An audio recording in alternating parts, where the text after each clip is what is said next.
Yeah, we're here with our little 2017 Penobscot 14 that we built. St. Jacques is her name. And we're cleaning it out today. Left it outside for a few days with no cover, so it got filled up with pine needles and other little bits falling off trees in the spring.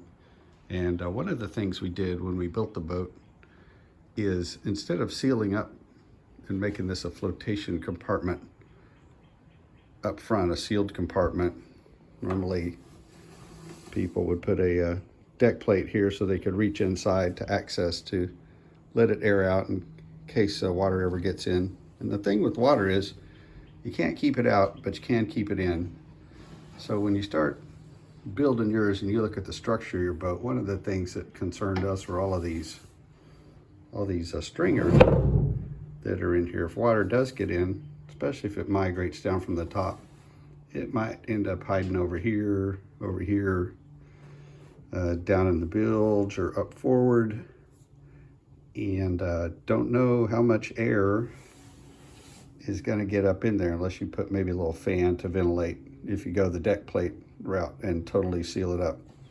So what we chose to do instead was to make a removable seat. See if I can. And we also made it slatted. Work this up here one-handed.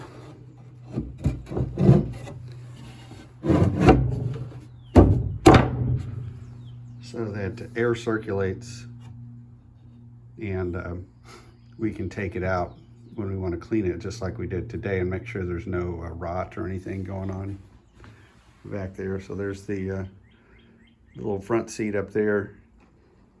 What we'll do, we go sailing, is we'll throw a couple of spare life jackets in there to make flotation.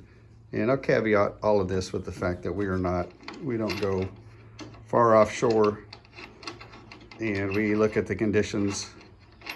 We know there's potential for a capsize and a swamping in any place you go, but your pick conditions are such that this boat's not going to sink. It may float lower without these flotation compartments.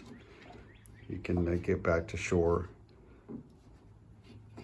And so we put we'll put some old spare life jackets in there that provide some flotation. We do the same thing in the aft compartment, or you could put pink foam or something in there that's removable, so that when it comes time to do maintenance and check your hull integrity, then you can easily get that off and get in there, keep it clean, keep it dry.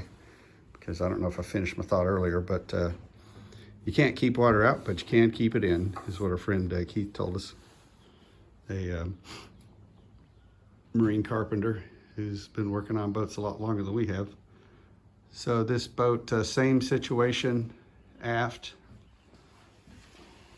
is we did you can see how these stringers start to run aft under the seat. So the seat, the forward part of the seat, I'm going to call it the side bench. The design you have a solid piece of plywood. Once again, we cut up some 3/4 inch cypress to make a slatted seat to let air circulate. And we can see what's down there. And all of those in the back come out the same way the seat up in the bow did. And on what we'll call the back seat, the aft seat, beyond that aft bulkhead, that is designed to be a sealed compartment also. But we left it open. We put some flotation back there. And we're always wearing our own PFDs also when we're out there, if we're go out in more than chest deep water, so we can self-recover, and we can take care of ourselves. And if the boat's there to help us too, that's great. So that comes off, we can get in there, and there's some little tight spaces in there. I don't know how much you could reach if you put it right where that cleat is on the aft bulkhead, is where a deck plate would go to reach in there to be able to look at that. So that's just a little change we did, and something you might consider. And with the solid cypress for the seats. And we started to make the little knees to go on the seat, but feeling the rigidity of the hull after we put solid cypress for gunnel and along the shear here and cap on the rail and inner and outer. I mean, that's a sizable hunk of lumber there, and then the way the seats are fit into the side. Now that middle thwart and this forward thwart, they are not removable. They are screwed and glued in, so we didn't feel any kind of flex, or haven't felt any kind of flex or movement in the boat for leaving these knees out that would have gone on this seat here, seat there, and the seat up there and on the other side. Mainly because there were too many angles for me at the time, and I was ready to get the boat in the water. Thought we'd test it out and see how it went. And so far it's been doing pretty good. So a few things you might want to consider or think about when you're building yours, or you may want to go belts and suspenders, have enclose that compartment, and also potentially put small chunks of foam in there that could be, size that could be pulled out through the deck plate if needed. I don't know. I'm not an engineer. Can't figure out the math on that, if that would give you any extra flotation, or if any foam in there would just displace whatever air was in there. But thing with foam in any boat is needs to be closed cell marine grade, and we also think there needs to be space where air can circulate around it, and some way you can get to the low point and make sure you can sponge out any water that does find their way in there. So one last little thing on St. Jacques here is we did the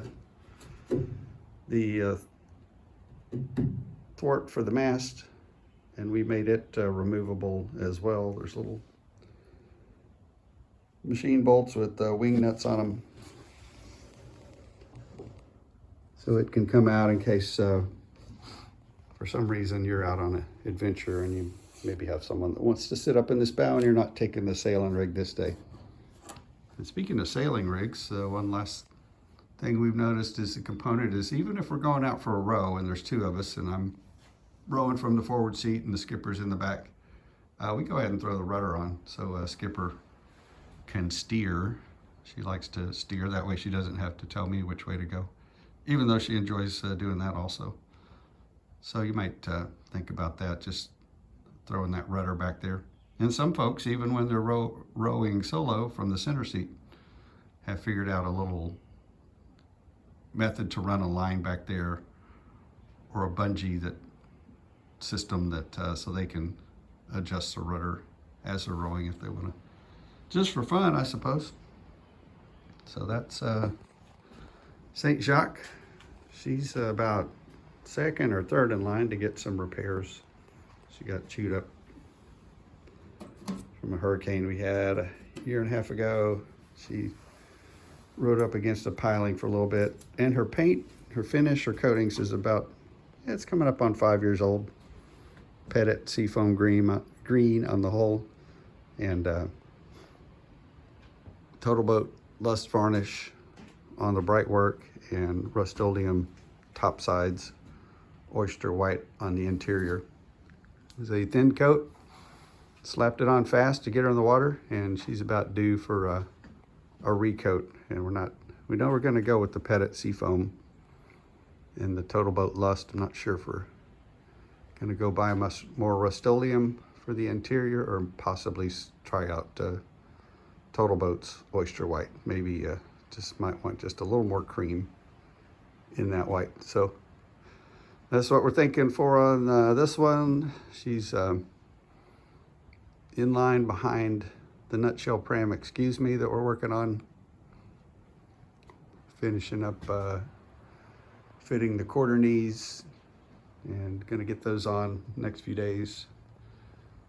And priority boat after that is, spin you around here, to good old Smedley, Alcourt catfish that got damaged when we moved her from Florida.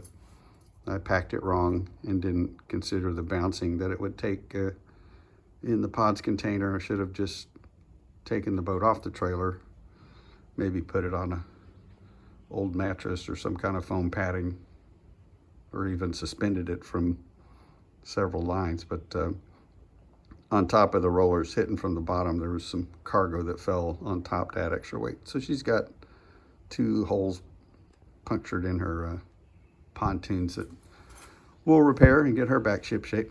So I hope y'all are doing great and enjoying your April, and that I think we're almost done with the pollinating here, and I hope that's the same for wherever you're at. That about does it.